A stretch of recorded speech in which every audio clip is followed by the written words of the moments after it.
Thursday and the Sandal Color Dome. Thursday is a good day and is attributed to the planet Jupiter. As the sun shines brightly on the sandy earth, the king put on a sandal-colored robe, wore sandals, and set off towards the sandal-colored dome, enjoying himself until nightfall, and then asked the Chinese princess to tell a sweet story, like how dates tastes sweetness on the mouth.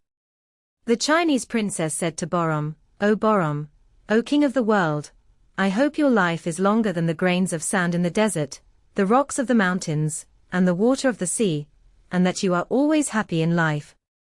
O king, like the sun, you are the light of our lives. Now listen to my story, which I hope you will like." So she said. 2 young men came out of their city to travel to another city. Each of them had taken a different path for themselves. One of these young men was named Boon and the other was named Devil, and their behavior was like their names. They traveled for 2 or 3 days, and Boon constantly drank from his water and quenched his thirst. But Devil refrained from eating and drinking as much as he could.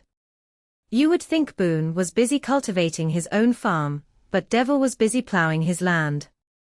The journey continued in this manner until they reached a desert without water or grass, which was as hot as an oven. So hot that iron in that heat would melt like wax.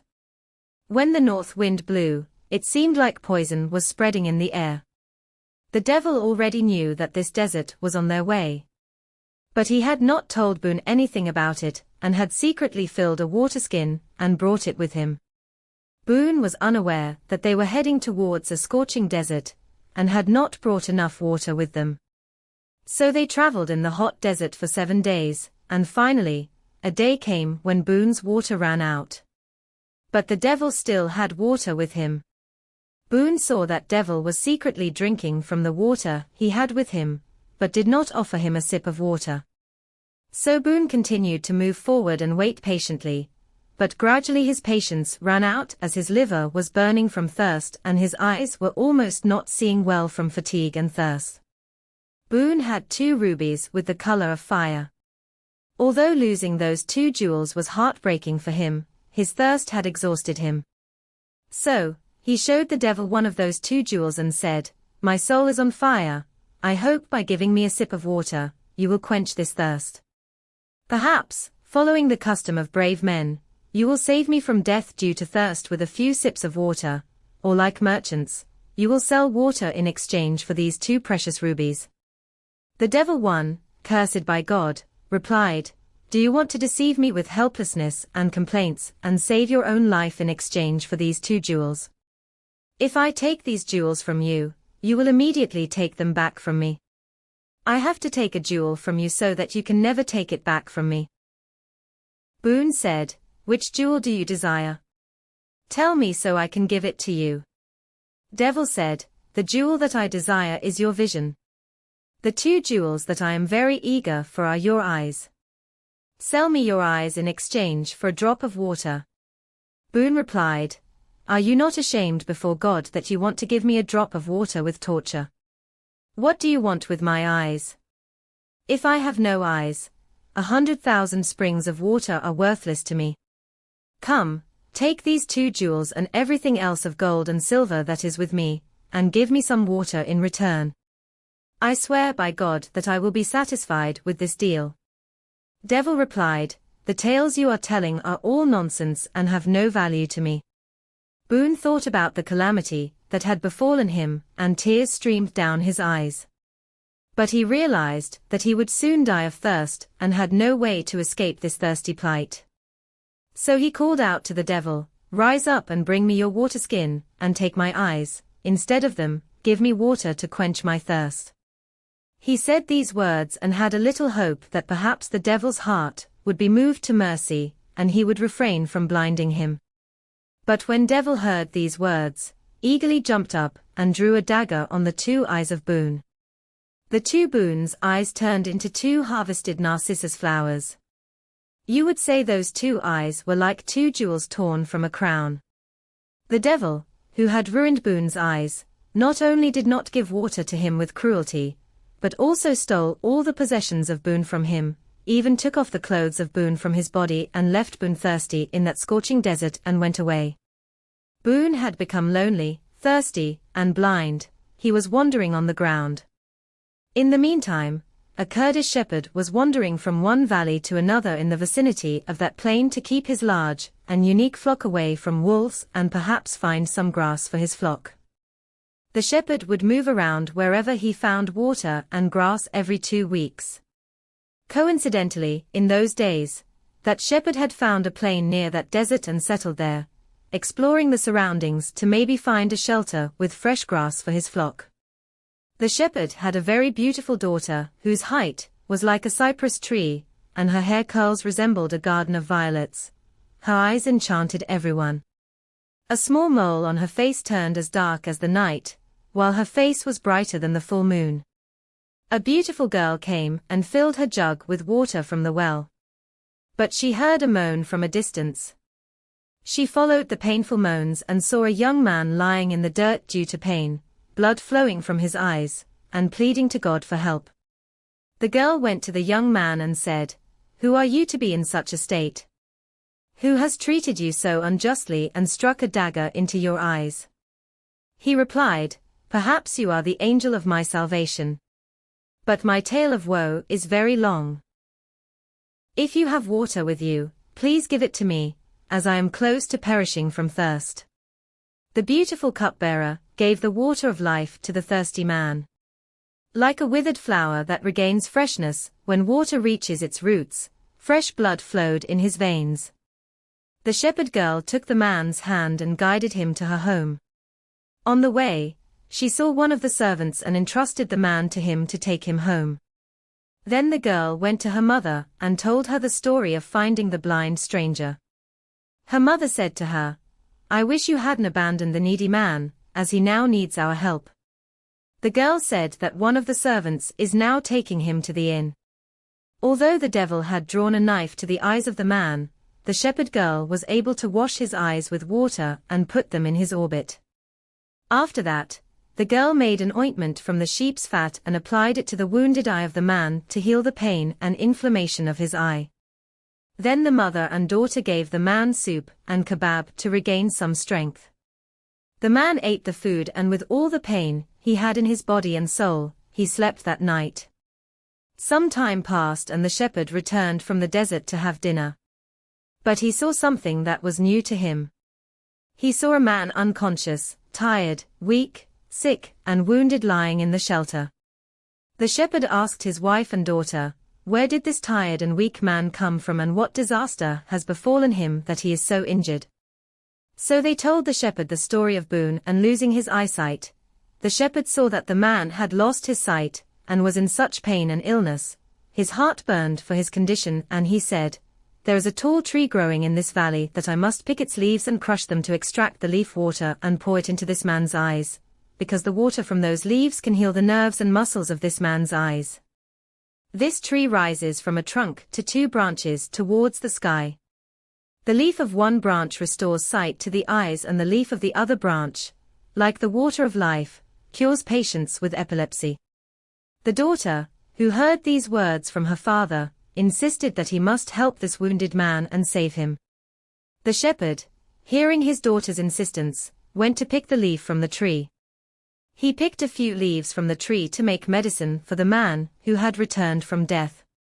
The daughter crushed the leaves and passed them through a strainer.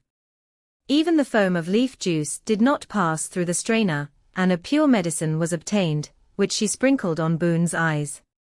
After that, she closed his wounded eye again, and stayed on Boone's bed for 5 days without fatigue, and took care of him to improve his condition.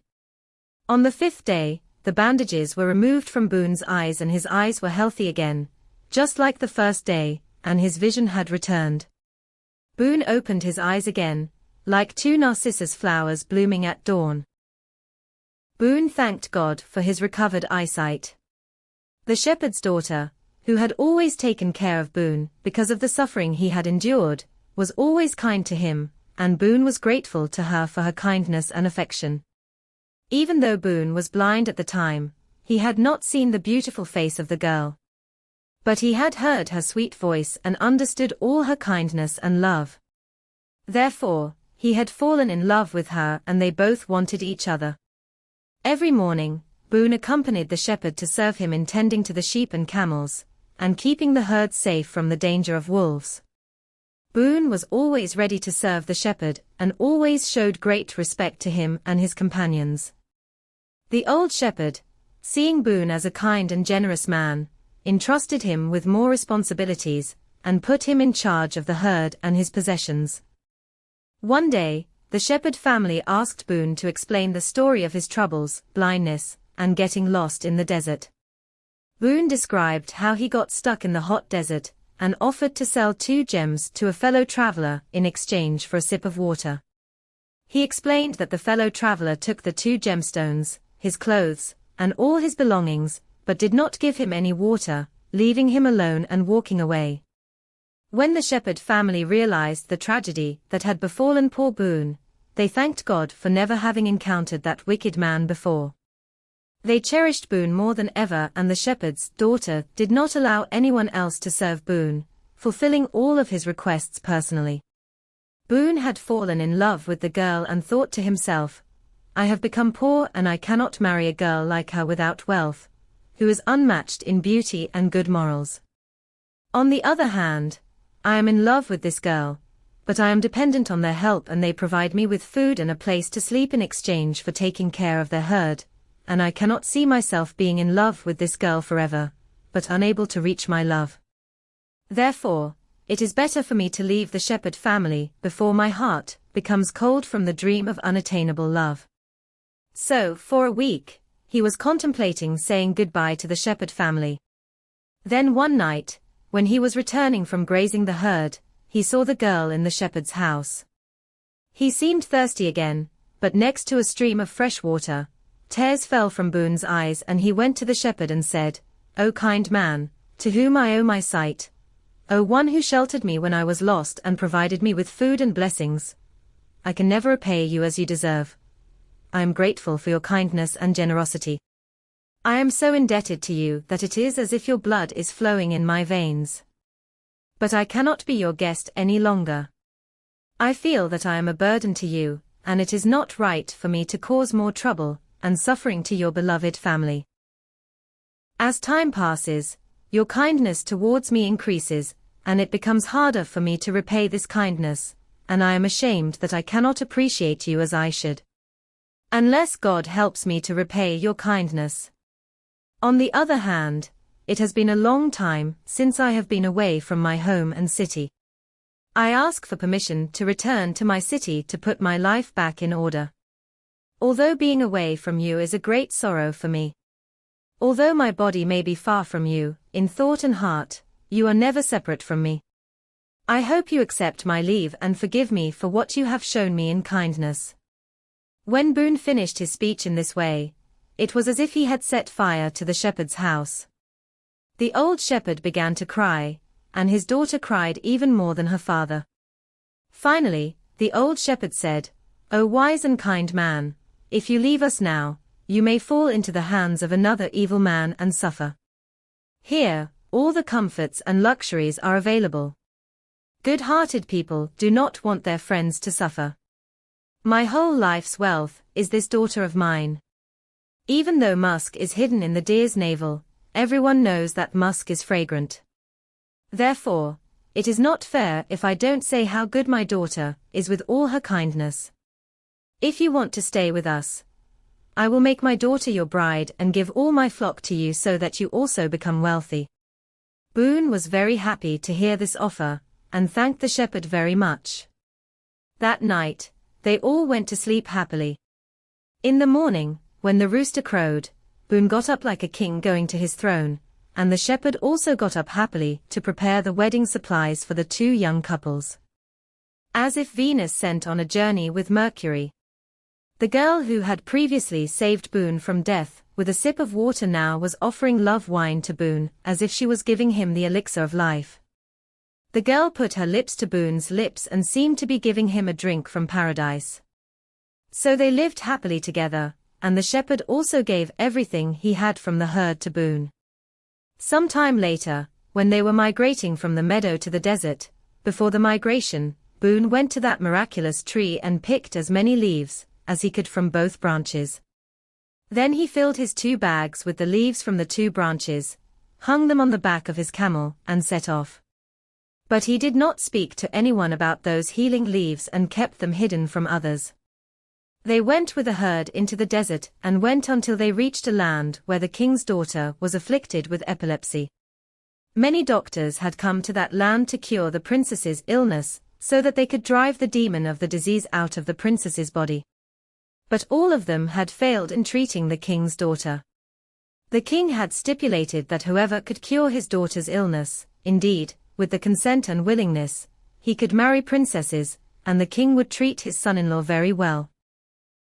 But anyone who sees the beauty of my daughter, but cannot cure her, indeed, I will cut off his head. But as we mentioned earlier, many doctors had come for the greed of marrying the princess, but they could not cure her, so they had lost their heads in pursuit of this lustful desire. The story of the sick princess and the doctors had spread throughout the city, and when Boone arrived in that city and heard about it, he said to himself, "The cure for this illness is with me." So he sent a message to the king, expressing his hope that he could provide the cure for the princess's illness, and that he was not a greedy person seeking rewards or marriage with the princess. Instead, he offered the medicine for free to the princess, hoping that God would reward him.